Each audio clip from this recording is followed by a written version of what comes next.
Hello everyone, welcome to another video. This is this book reviews number 24, 27, I don't know why the hell I number them. Anyways, books that I've been reading in August and September so far. I haven't been reading that many, but I have a few, so I thought I might as well get it out of the way. So I've been trying to do the Dune saga or collection of books. I had already read number 1, so now I read number 2, Dune Messiah. This is the edition from Hodder, which is almost like Hodor, hold the door, but not. They've been doing this like 50-year anniversary re-edition with the new covers like this one. They look pretty good. The first one also had a new cover and it also looked pretty good. I managed to find the second one from the same publisher. Unfortunately, the next numbers don't have a re-edition yet. Probably when I'm done reading them all, they will finally be republished with new covers as well. But for the time being, this is the version I got.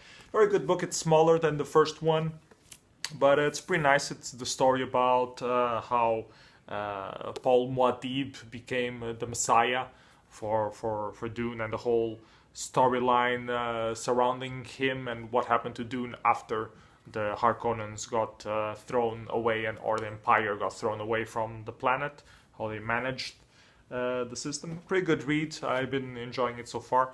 Then I read the third Dune novel, Children of Dune, which is the story of the children from Paul Muad'Dib. At the end of that book, he supposedly went into the desert to die. Spoiler alert, I guess. And but he left two newborn children behind. They were twins, and this book is the story about them and how they shape the future of Dune and the whole galaxy apparently. So yeah, pretty good read. I noticed that on Goodreads, one of these books, I don't know which anymore, had lower rating than the rest of the series, but I didn't really notice any distinction in something being less good. They all seem pretty good, just as good as the first one, so I have no complaints in that department. I think I rated them, all of them 4 stars. I'm not sure anymore, but yeah. Anyways, Dune, highly recommend it. I've been reading now God Emperor of Dune, which is the fourth novel of the Dune series. I'm already like 100 pages into it, 132 apparently. It's pretty good. But yeah, I'm not going to talk about that because this is about the books I already read. So what other stuff have I been reading? I read Neil Gaiman's The Sandman, Endless Nights. This was interesting read. This is pretty much a story for each of the elements of the what's it called? The Eternals, I think it's called, or the Endless. Yeah, hence the name Endless Nights. It's like one story for each of the brothers and sisters. It tells a little bit of the story behind them. It answers some questions, how they came to be or how they shaped their characters. And it's nice, especially I liked in particular the stories about destruction and delirium. It explains a bit their dynamic behind them. Dream was a bit, everybody knew it. Death was interesting.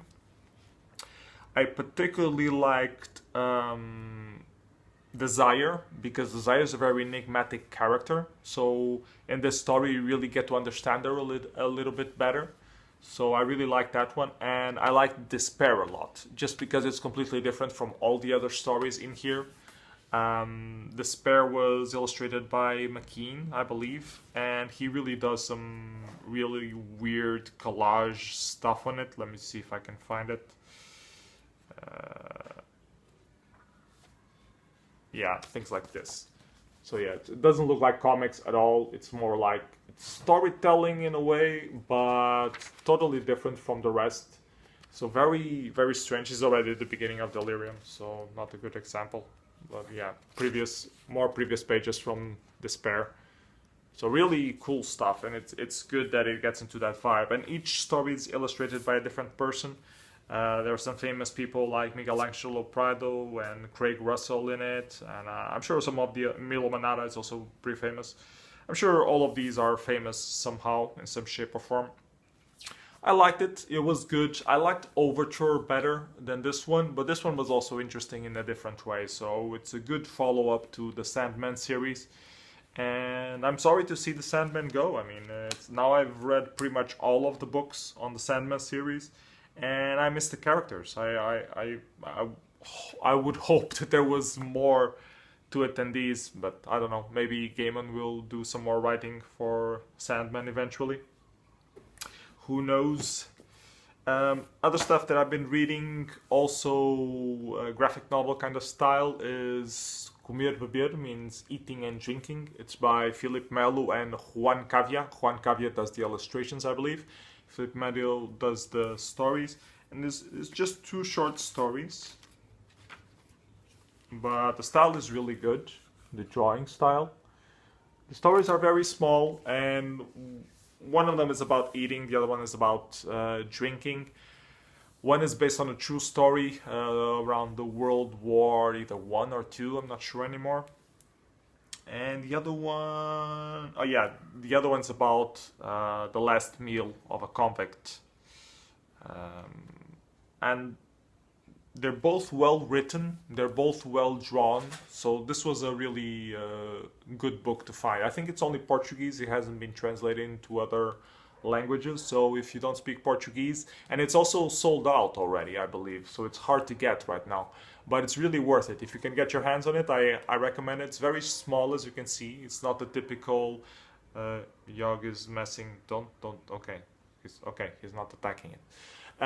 It's very small format, not the usual graphic novel style that you see, but it's a good addition. It's hardcover, so really good collector's item. I really enjoyed these stories, and yeah, don't know what else to say. Published by Tinta da China, which is a Portuguese label, and yeah, that's it. That's all I have to say for you. What else did I read?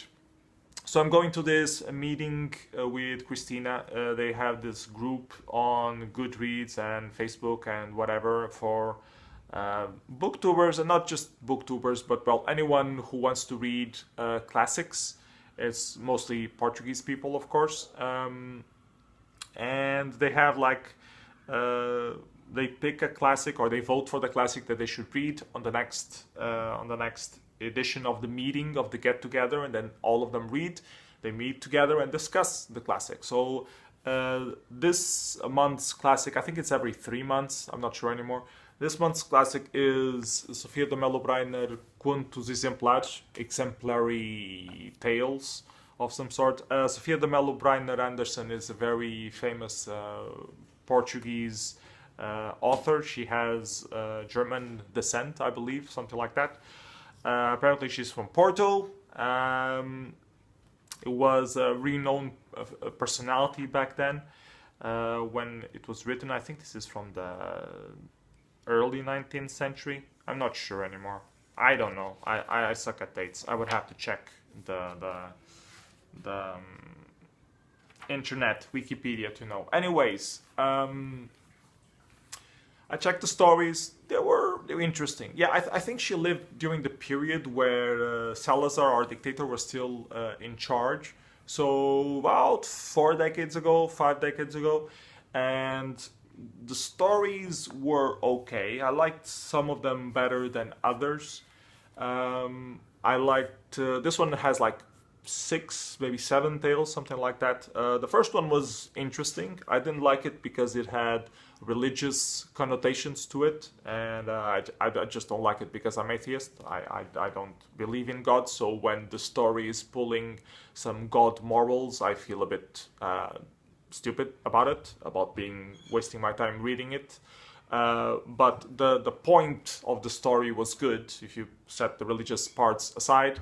And so I still liked it for that. The second story is more interesting. It's about it's a whole parallel discussion on the meaning of life, and you as a couple in this case are searching for something and you don't quite know how to get there. You see a lot of places that might be it, but you don't settle for that. You keep going after something and you lose track of what you were looking for. You get lost, start looking for something else, and you keep finding these little treasures and you stay there for a little while, and then you move on to something else and look of something better when you already have something good. And it's mostly about that, and that happening recurrently along your life, and people being oblivious to that and keep living their life pursuing those things instead of focusing it. But it never says explicitly that it's about that. It just tells the story of two people on this journey, and you have to conclude by yourself that it's about that and all the little subterfuges there are in the storyline. So that story was the one that I liked the most. There was also a third story that I liked, which was about this person that was connected to the sea somehow. He was a beggar and just had a very trivial life, just walking around singing for people. People would give me money, people would give him food just to shut him up, to have him go somewhere else. He was like the town's fool of some sort, or the town's beggar. And he would talk to the sea, and I didn't understand the moral of the story, but the character itself was interesting. I don't know if anyone knows the moral of the story. Let me know. There were a few other tales, but I didn't really particularly got a very good empathic relation with them. These three were the main ones that really stood out to me, or I might be forgetting something now. But yeah, that's it. So we're going to be discussing this this Saturday, I believe, or Friday or Saturday, I'm not sure anymore, at Feira do Livro do Porto, which is the book fair in Porto that happens every year. We're going to have a little gathering with other booktubers and people who just like reading and sharing their opinion. And I'm going to read Christina to that. So Christina set me up to that. It's not my kind of read, it's not my kind of thing, but you know, just going with it and seeing how it works out. So yeah, those were the readings that I did for this little month and a half. I'm gonna keep reading Dune, God Emperor of Dune, and I have a couple other books lined up, but I don't want to mention them right now. So yeah, let me know what you guys think on the comments below. See you next video, everyone. Take care. Bye bye.